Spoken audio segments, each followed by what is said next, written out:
அழகன் இப்ப நம்ம கூட தான் இருக்கான்னு ஆனந்திக்கு எப்படியாவது தெரிய வைக்கணுமே. என்ன பண்றது?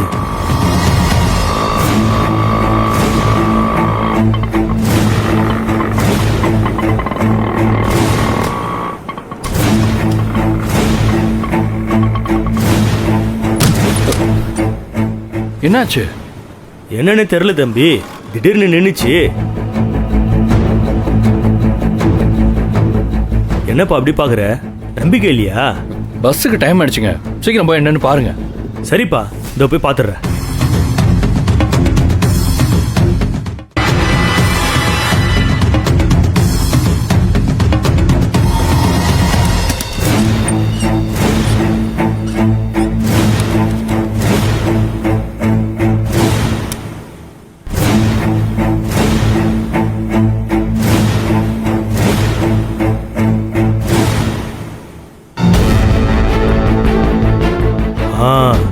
முகம் நல்லா தெரியுது.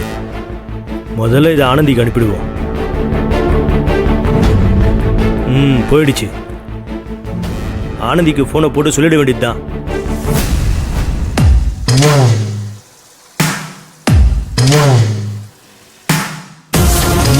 அந்த பட்டிக்காடு ஒரு கட்டப்பையில அழகான எல்லா பொருளையும் வச்சு இங்க கொண்டு வந்திருக்கான். அத நீங்க அவளுக்கே தெரியாம எடுத்து எரிக்கணும்.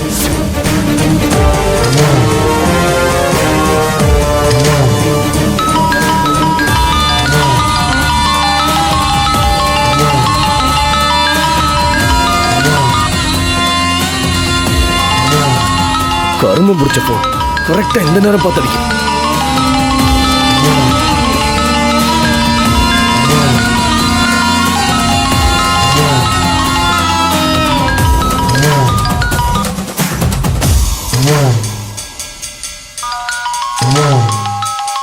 மறுபடியும் ஏன் போன்டே அடிக்குது? கண்டிப்பா அன்புவாதே இருக்கும்.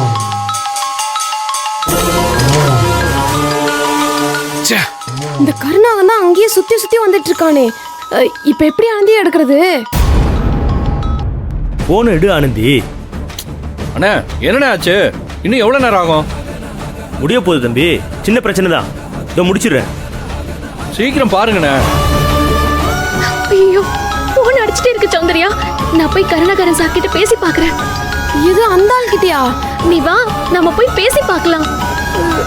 சரி வா, சமாளிப்போம். போனை எடு ஆனந்தி. ஏய் நெல்லு, என்ன வேலை பார்க்காம குட்டி போட்ட பூனை மாதிரி சுத்தி சுத்தி வரீங்க? என்ன விஷயம்? சார், ரொம்ப நேரமா போன் அடிச்சுட்டே இருக்குது. கண்டிப்பா ஏதாவது முக்கியமான விஷயமாத்தான் போன் பண்ணிட்டே இருக்காங்க. ஓ, ஒரு 2 நிமிஷம் எடுத்து யாருன்னு பார்த்து பேசி வச்சு போடுற சார். இந்த பாரு, இந்த காது குத்துற கதையெல்லாம் என்கிட்ட சொல்லிட்டு இருக்காத. உன் வீட்டுல இழவே விழுந்தாலும் சரி, இப்ப உனக்கு போன் கிடையாது. போய் வேலையை பாரு, போ. சார், போன் தர முடியாதுன்னா தர முடியாது மட்டும் சொல்லுங்க சார். எதுக்கு அபசகுணமால பேசிட்டு இருக்கீங்க? யாருக்காவது ஏதாவது ஆச்சுன்னா நீங்க பொறுப்பேத்துப்பீங்களா? ஏய், ஊதுன பறந்துடுவ. செல்போன் பேசக்கூடாதுன்னா பேசக்கூடாதுதான். முதல்ல நீங்க 2 பேரும் ஒன்னா என்ன பண்ணிட்டு இருக்கீங்க?